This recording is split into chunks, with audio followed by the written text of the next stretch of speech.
Hi, my name is Doron Clark. I'm the DFL endorsed candidate in Senate District 60 with our general election, a special election, occurring on Tuesday, January 28th. I'm asking you for your vote. I'm really running for three main reasons. I want the state to do better on education, to advance towards universal health care, and to build housing. Now, I was door knocking the other day, and I knocked on the door, and a lady opened the door, and she stepped back and said, "It's you! You're Doron Clark, and you're annoyingly everywhere." We both laughed and agreed, well, I kind of am. But that's part of why I'm running and what my qualifications are. I'm the guy who is part of the community. I'm an Edison High School dad. I coach at Ingwa for cross country and track. I've been chair of my neighborhood organization. I chaired the group that, well, helped build the Northeast Park Rec Center. We built the plan that built the park, building just a few years ago.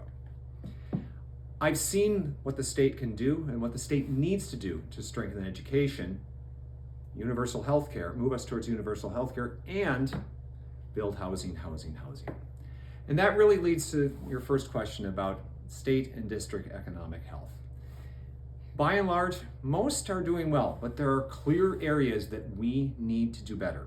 Housing is too expensive, and I hear too many stories of people saying, I can't afford the rent, and I'm going to need to move again.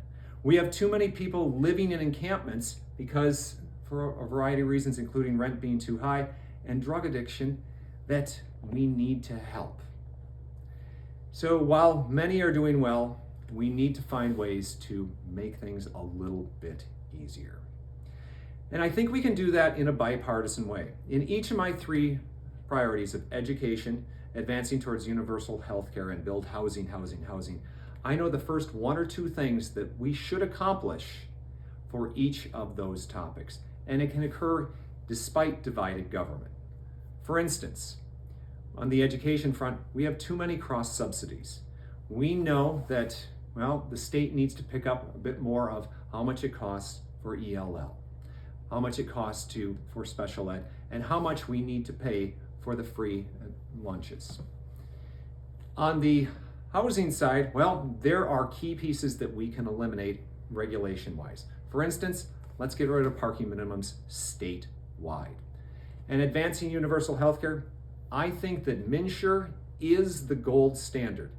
Might take a few years to get there, but I think if we continue to open up the pool, allow unions and other organizations to opt in, we can build a more stable MNsure and allow, well, to have lower health insurance costs. So for me, that's really the focus. Education, building housing, and advancing towards universal health care. And housing is really key it's the intersectionality. It's going to help us not just on rent prices, but on transportation, on transit, and really driving down some of the environmental issues that come with when you have to drive so far. No longer will you need to drive to the supercenter to get to the store. You can go to your neighborhood grocery store if you're living right there. So I ask you to vote January 28th for me, your DFL endorsed candidate, and appreciate your support. Thank you.